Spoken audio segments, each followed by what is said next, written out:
Hi friends, welcome to our channel Next Generation Learning. In this video, we are going to learn about construction of calorimeter. Okay बहुत ही simple है ये topic, बिल्कुल tension मत लेना। तो चलिए जानते हैं कि क्या है कैलोरीमीटर, कैसे इसे कंस्ट्रक्ट या फिर बनाया जाता है, ये सब हम इस वीडियो में देखेंगे। तो कहीं पर मत जाना, वीडियो एंड तक देखना। अगर वीडियो पसंद आया तो लाइक और सब्सक्राइब जरूर बनता है। So let us start construction of calorimeter. Calorimeter कैसे बनती है इसके बारे में हम सब डिटेल में देखेंगे। Okay so calorimeter has two vessels. ये आपको ध्यान में रखना है कि जो कैलोरीमीटर होती है ना, उसमें दो बर्तन होते हैं, यानी दो वेसल्स होते हैं। अब ये दो बर्तन क्यों होते हैं, कौन से होते हैं, ये सब हम वीडियो में आगे देखने वाले हैं। Next, the inner vessel made of copper is thermally isolate from the surrounding. जैसे कि हमने देखा कैलोरीमीटर हैज टू वेसल्स, तो इसमें क्या होता है, एक वेसल यानी बर्तन अंदर होता है और दूसरा वेसल बाहर होता है। जो इनर वेसल होता है वहां पर कॉपर का इस्तेमाल किया जाता है। अब कॉपर ही क्यों यूज होता है वहां पर, क्योंकि copper is very good conductor of heat.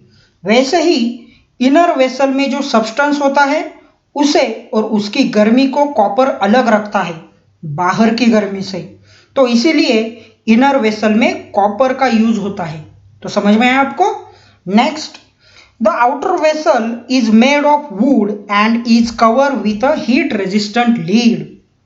जैसे कि हमने इनर वेसल के बारे में देखा कि वहां पर कॉपर यूज होता है, वैसे ही जो बाहरी वेसल होता है वो लकड़ी से बनाया जाता है, क्योंकि would is very bad conductor of heat. यह हमें सबको पता है, बाहरी बर्तन पर हीट का कोई असर ना हो इसलिए उसे वुड से बनाया जाता है, और जो बाहर का वेसल होता है उसे हीट रेजिस्टेंट लीड यानी के गर्मी प्रतिरोधी ढक्कन से कवर किया जाता है, ताकि अंदर की गर्मी बाहर न जा सके और बाहर की गर्मी अंदर न आ सके। इसलिए समझ में आया आपको।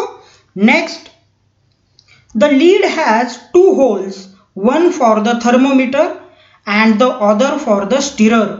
जो लीड यानी ढक्कन होता है उसमें दो छेद होते हैं, एक छेद थर्मोमीटर के लिए और दूसरा छेद स्टीरर के लिए। थर्मोमीटर यानी के गर्मी को मापने का यंत्र और स्टीरर यानी के सब्सटेंस को हिलाने के लिए यूज होने वाला बर्तन। ओके ध्यान में रखना है। Next, the inner and the outer surface of the inner vessel are polish for minimizing exchange of heat with the surrounding by radiation. यहाँ पर थोड़ा ध्यान देना है आपको। विकिरण यानी रेडिएशन ये एक हीट ट्रांसफर मोड है। इसमें क्या होता है, जो गर्मी होती है उसे फैलने के लिए मीडियम की कोई भी जरूरत नहीं होती है, फिर भी गर्मी आसानी से फैल सकती है या फिर ट्रांसफर हो सकती है। इसका एग्जाम्पल सन रेज, जैसे कि सूरज की किरणें बिना कोई मीडियम के अर्थ पर आती है, ये रेडिएशन का एग्जाम्पल है। तो समझ में है आपको रेडिएशन क्या होता है। तो उसी रेडिएशन द्वारा जो आसपास की गर्मी का लेन देन होता है उसे कम करने के लिए इनर वेसल की अंदरी और बाहरी भागों को यानी के सरफेस को पॉलिश किया जाता है। आसान शब्दों में हीट की लेन देन को कम करने के लिए इनर वेसल के बाहरी और अंदरी भाग पॉलिश होते हैं। समझ में आया आपको। Next, a heat resistant ring covers the inner vessels. गर्मी प्रतिरोध रिंग से इनर वेसल को कवर किया जाता है। तो इस तरह से कैलोरीमीटर का पूरा कंस्ट्रक्शन किया जाता है। अब ये कंस्ट्रक्शन हम डायग्राम की मदद से देखेंगे। ओके तो चलिए देखिए, ये रही कैलोरीमीटर की डायग्राम। इसमें outer vessel, inner vessel, heat resistant ring, heat resistant lead, thermometer, stirrer, ये सब यहाँ पर यूज करके इस कैलोरीमीटर का कंस्ट्रक्शन किया जाता है। तो हम यहाँ पर एक एक के बारे में देखेंगे। सो ये रहा कैलोरीमीटर का आउटर वेसल। जो बेसिकली वुड से बनाया जाता है, लकड़ी से बनाया जाता है। अब वुड से ही क्यों बनाया जाता है? क्योंकि would is very bad conductor of heat, यानी कि जो बाहर की गर्मी होती है उसे आउटर वेसल अंदर नहीं आने देता और अंदर की गर्मी को बाहर नहीं जाने देता, क्योंकि वहां पर वुड का इस्तेमाल किया जाता है, इसीलिए। वैसे ही ये रहा कैलोरीमीटर का इनर वेसल, यहां पर आपको दिख रहा होगा। ये बेसिकली कॉपर से बनाया जाता है। अब कॉपर से ही क्यों बनाया जाता है? जैसे कि हमने देखा, जो सब्सटेंस होता है उसे और उसकी गर्मी को कॉपर अलग रखता है बाहर की गर्मी से, तो इसीलिए इनर वेसल जो होता है कैलोरीमीटर का वो कॉपर से बनाया जाता है। और copper is very good conductor of heat, ये भी हमने देखा। वैसे ही हीट रेजिस्टेंट लीड, यानी कि गर्मी प्रतिरोधी ढक्कन, ये रहा, इसे हीट रेजिस्टेंट लीड कहते हैं।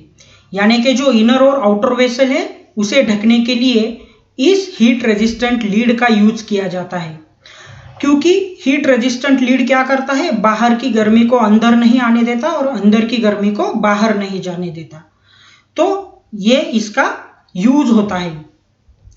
वैसे ही इस हीट रेजिस्टेंट लीड पर दो छेद होते हैं, एक छेद थर्मोमीटर के लिए होता है और दूसरा छेद स्टीरर के लिए होता है। जैसे कि यहाँ पर आपको दिख रहा होगा, ये रहा हीट रेजिस्टेंट लीड पर पहला छेद जहाँ पर थर्मोमीटर लगाया गया है। अब थर्मोमीटर का यूज हमें सबको पता है कि जो हीट होती है उसे मेजर करने के लिए थर्मोमीटर बेसिकली यूज होता है। तो ये पहला छेद जिसमें थर्मोमीटर का यूज होता है। वैसे ही हीट रेजिस्टेंट लीड में दूसरा छेद जो होता है वहां पर स्टीरर का यूज किया जाता है। अब स्टीरर के बारे में हमने देखा कि जो सब्सटेंस होता है उसको हिलाने के लिए जो बर्तन यूज होता है उसे हम स्टीरर कहते हैं। तो ये रहा स्टीरर। इस तरह से हीट रेजिस्टेंट लीड पर ये दो छेद होते हैं, जिसमें एक थर्मोमीटर होता है, दूसरी जगह पर स्टीरर होता है। तो समझ में आया आपको? वैसे ही जो इनर वेसल होता है उसे कवर करने के लिए हीट रेजिस्टेंट रिंग का यूज होता है। यहां पर आपको दिख रहा होगा, ये रही heat resistant ring.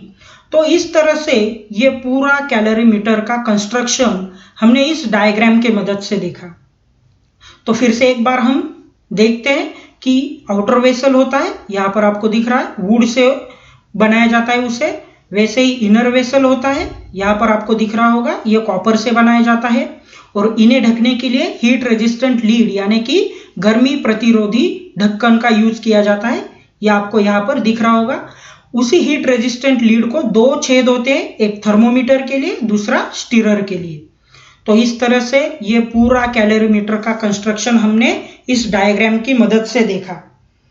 So I hope आपको सब समझ में आया होगा। अगर वीडियो आपको पसंद आया होगा तो इसे लाइक और शेयर जरूर करना, और ऐसे और इंटरेस्टिंग वीडियो हम आने वाले दिनों में देखने वाले हैं। So thanks for watching my video. Please like, share, subscribe our channel. Thank you very much.